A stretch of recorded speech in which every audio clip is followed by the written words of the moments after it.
Assalamualaikum warahmatullahi wabarakatuh. Alhamdulillah wa syukurillah ala nikmatillah la haula wa la quwata illa billah. Amma ba'da ma'asyara kurama wa fudula, para bapak alim ulama, para bapak kiai, mahasiswa, mahasantri, mahasiswi Yayasan Tulungagung, segenap sivitas akademika Yayasan Tulungagung yang berbahagia. Pertama-tama marilah kita panjatkan puja-puji syukur kehadirat Allah Subhanahu wa Ta'ala, yang mana pada kesempatan kali ini di tengah pandemi COVID-19 kita masih diberi hidayah inayah sehingga kita dapat melaksanakan aktivitas seperti biasanya tanpa halangan satu apapun. Salawat serta salam semoga tetap tercurahkan kepada junjungan kita Nabi Agung Muhammad Sallallahu Alaihi Wasallam yang telah menghantarkan umatnya minadzulumati ila nur biqaulina Allahumma sholli wa sallim wa barik alaihi wa ala alihi. Para mahasiswa, mahasiswi, mahasantri Yayasan Tulungagung yang berbahagia, seperti biasanya sebelum kita melanjutkan materi kajian fikih ala madzhabil Imam Syafi'i ini, kita lanjutkan atau kita laksanakan. Terlebih dahulu kita muhadharah berwasilah kepada para pendiri, khususnya pendiri Negara Kesatuan Republik Indonesia, para guru-guru kita, kiai-kiai kita, ulama-ulama kita yang telah menyambungkan sanad keilmuan, rantai keilmuan. Semoga apa yang kita proses, apa yang kita laksanakan benar-benar mendapatkan ilmu yang berkah, ilmu yang bermanfaat, manfaat fitini wa dunya khatal akhirah. Amin amin ya rabbal alamin. Ala hadiniya wa ala kulli man wa asalafu sholih. Al-Fatihah.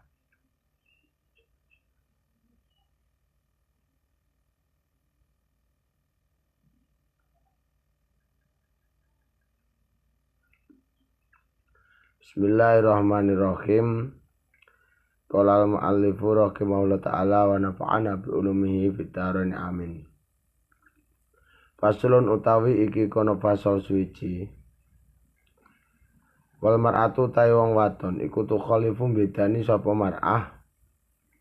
Bedani ar-rajula ing wong lanang, oleh bedani fi khamsati asya'a ing dalam 5 pira-pira suci-suci. Seorang perempuan di dalam sholat itu berbeda dengan orang laki-laki dalam 5 hal.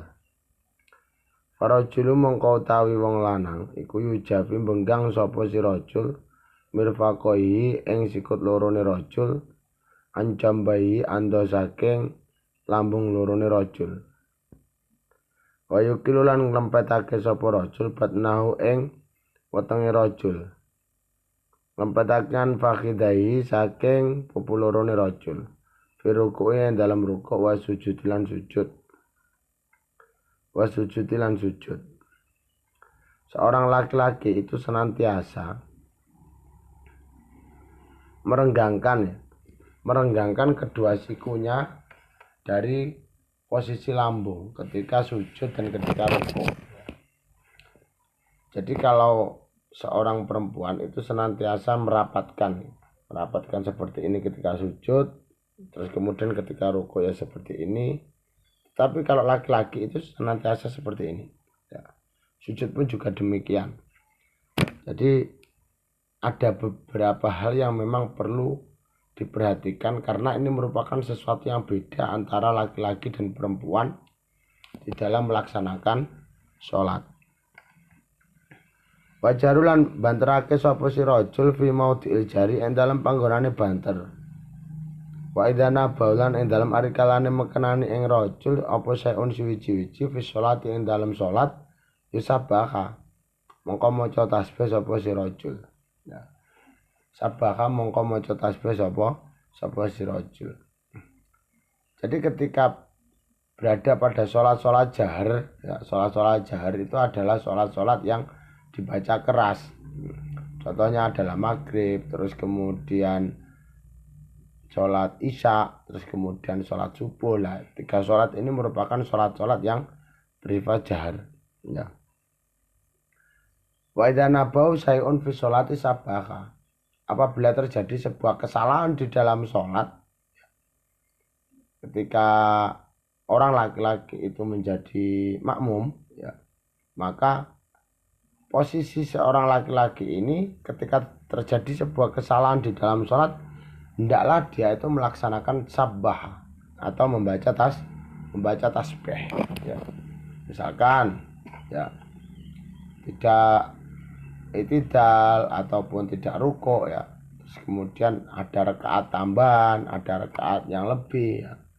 Itu seorang laki-laki hendaknya dia membaca tasbih sabbah. Tapi ingat, membaca tasbih dalam konteks ini harus hati-hati, ya. Apabila ada tujuan hanya mengingatkan, berarti sabaka itu sebagai sarana kalam, ya. Sarana kalam, ya. Sarana antara makmum dan imam bahwa terjadi sebuah kesalahan dan bisa difahami. Nah, kalau memang sabaka ini dijadikan sebagai kalam secara otomatis, ini nanti batal sholatnya. Karena sesuatu yang membatalkan sholat itu adalah kalam, berbicara. Yang benar bagaimana? Ya harus ada tujuan zikir, ya. Harus ada tujuan zikir, ya. Membaca tasbih sebagai zikir, ya. Terus kemudian tujuannya ini, ya. Tujuannya ada tujuan zikir dan mengingatkan, ada tujuan mengingatkan fakot, ya, hanya mengingatkan. Kalau hanya mengingatkan maka ini hukumnya batal. Yang terbaik adalah tujuan zikir fakot. Nah, ini harus ditata karena ini berkaitan dengan sah dan tidaknya sholat, batal dan tidaknya sholat. Wa auratul rajuli utawi ngaurate wong lanang iku ma perkara bena surati ing dalam antarane pusere rojul warubati lan dengkule rojul. Dengkule rojul. Auratnya orang laki-laki di dalam sholat, ya, itu mabaina surati warubati. Warubati. Sesuatu yang berada di antara pusar dan lutut. Pusar dan lutut. Wal mar'atu utawi wong wadon iku tadumu, ada yang tadumu, ada yang tudimu, ya. Ngumpulake sapa si mar'ah ba'doha ing setengah anggotane mar'ah ila ba'din maring setengah kang weneh, ya. Kalau orang perempuan ini tadumu ba'doha ila ba'din, ya, maka posisinya seperti ini, ya. Sujud pun juga demikian.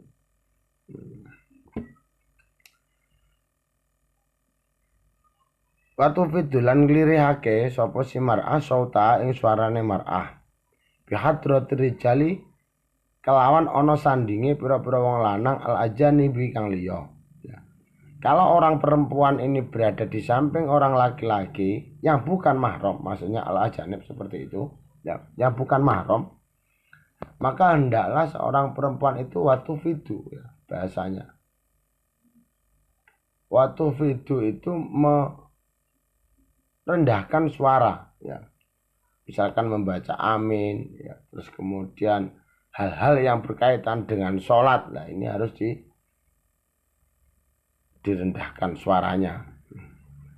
Wa idza nabalan ing dalam ari kalane mekanan ing mar'a apa saeun suwi-suwi fi sholati ing dalam sholat ya sofaqat. Mongko keplok sapa si mar'ah. Sofaqat mongko keplok sapa si mar'ah.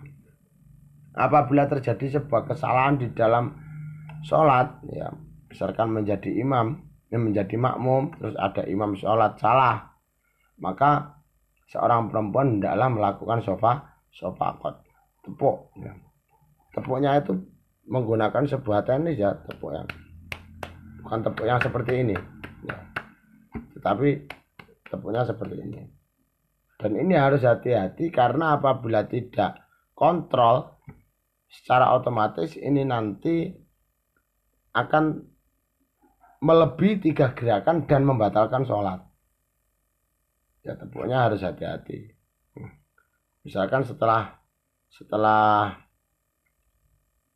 bersedekap seperti ini ya, terus kemudian wa idza naba syai'un fi sholat, maka hal yang perlu dilakukan oleh seorang perempuan ya diam dulu. Ya kalau langsung ini melebihi dari 3 gerakan dan konsekuensinya adalah batal sholatnya. Wa jami'u badanil khurati utahe sekabehane badane wong merdeka iku auratun aurat illa wajha angin wajahe mar'ah wa kafai lan epe-epe lorone mar'ah. Wal amatu utahe wadon amat iku karo julika dene wong lanang fi sholati ing dalem salat. Keseluruhan dari badan, keseluruhan dari anggota badan seorang wanita itu kalau di dalam sholat ya merupakan aurat kecuali ya kedua tapak tangan dan wajah. Saya itu sering melihat kaum perempuan itu ketika melaksanakan sholat pakai mukena, ya mukenanya itu sampai sini. Padahal batas daripada wajah itu kan sampai sini. Seharusnya ini merupakan batas yang wajib ditutupi. Jadi yang terbaik itu memakai mukena itu ya sama sekali tidak kelihatan. Ya. Dagunya ini tidak kelihatan. Ya. Tidak kelihatan. Jadi ini hal yang perlu diperhatikan khususnya untuk mahasiswi ya yang biasa melaksanakan sholat. Jadi jangan hanya meletakkan mukena di sini ya, tetapi di sini. Ini. Faslun utawi kikono fasal suci. Waladhi utawi perkara yubtilu kang batalake apa si aladhi batalake as-sholata ing sholat iku ahada asara ana 11 apane sayan suci-suci. Sesuatu yang membatalkan sholat itu jumlahnya ada 11. Ini di dalam kitab Fathul Qorib loh ya. Al-kalamu suci bicara al-amtu kanjen sejo. Berbicara dengan sengaja. Terus kemudian wal amalu lan amal al-kasiru kang akeh. Bahasa banyak di sini ya melakukan sebuah kegiatan gerak ya, bergerak dengan hitungan yang banyak. Banyak tidaknya itu melebihi 3 kali gerakan atau tidak. Ya kalau lebih itu namanya al-amal al-kasir. Ya. Tetapi kalau kurang ya itu namanya al-amal al-qalil. Tidak apa-apa kalau kurang dari 3 gerakan. Jadi ini silakan dipraktekkan sendiri bagaimana cara agar kita itu bergerak tetapi tidak membatalkan sholat. Misalkan tiba-tiba ada nyamuk ya, ada nyamuk di sini. Nah ini caranya bagaimana? Ketika posisi kita itu sedang bersedekap seperti ini, maka langkah yang perlu diperhatikan khususnya ini posisinya kita seperti ini. Terus kemudian ada nyamuk di sini.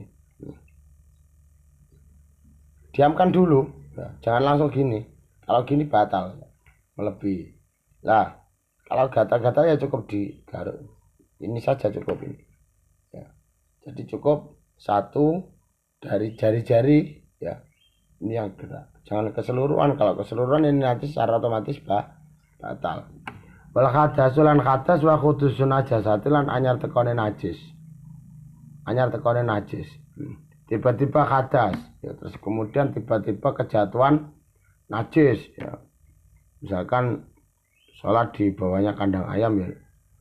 Tiba-tiba ada kotoran ayam nempel di kita. Nah ini langsung saja, ini tidak bisa dikatakan sebagai sesuatu hal yang tidak membatalkan sholat ya. Apabila langsung menempel ya karena status daripada kotoran ayam itu merupakan sebuah najis, maka hukumnya ya langsung batal sholatnya. Maka hati-hati. Kalau cicak bagaimana? Kalau bisa langsung dinetralisir ya tidak apa-apa ya kalau kotoran cicak. Wangkisaful aurati lan kabukae aurat. Ya kebuka, terbukanya aurat, tiba-tiba aurat kita terbuka karena angin ya. Kalau segera ditutup tidak apa-apa, ya tidak batal sholatnya. Wa taghyirun niyati lan owahe niat. Berubah niat. Wasid baru kiblati lan ngungkure kiblat wal aklu lan mangan wa surbulan ngombe. Bahasa al aklu itu ya tidak harus menghabiskan satu mangkok, tidak harus menghabiskan satu piring ya. Maka ketika sholat itu kondisi kita itu memang benar-benar steril. Jangan sampai terus kemudian ada sisa-sisa makanan yang masih menempel di gigi kita, di mulut kita ya. Terus kemudian pas waktu kita sholat itu tiba-tiba ada sisa tempe itu segini besarnya. Terus itu kita makan, tidak boleh, yaitu tetap membatalkan sholat. Wal kokohatu lan dehem itu juga membatalkan sholat. Ya. Nah, dehem yang bagaimana yang membatalkan sholat ya seperti itu tadi. Ya. Kalau memang tidak ada unsur untuk menghilangkan lendir-lendir yang ada di gorokan kita, nah itu kan tidak apa-apa. Tetapi kalau ada unsur menghilangkan lendir yang ada di tenggorokan kita tidak apa-apa. Tetapi kalau tidak ada unsur sama sekali tiba-tiba kita dehem, nah itu bisa membatalkan sholat. Waridatulan lan murtad. Waridatulan murtad. Ya, sholat terus kemudian tiba-tiba murtad lah secara otomatis ini membatalkan sholat. Saudara-saudara, mahasiswa-mahasiswi, santri Yayatul Agung khususnya, demikian tadi pembacaan dari kitab Fathul Qorib. Semoga ini bisa menambah wawasan sekaligus bisa bermanfaat di dunia wa dunya hatal akhirah. Amin amin ya rabbal alamin. Kiranya itu saja yang dapat kami sampaikan. Ada kurang lebihnya mohon maaf. Akhir kalam wabillahi muwaffiq ila aqwamit thoriq. Wassalamualaikum warahmatullahi wabarakatuh.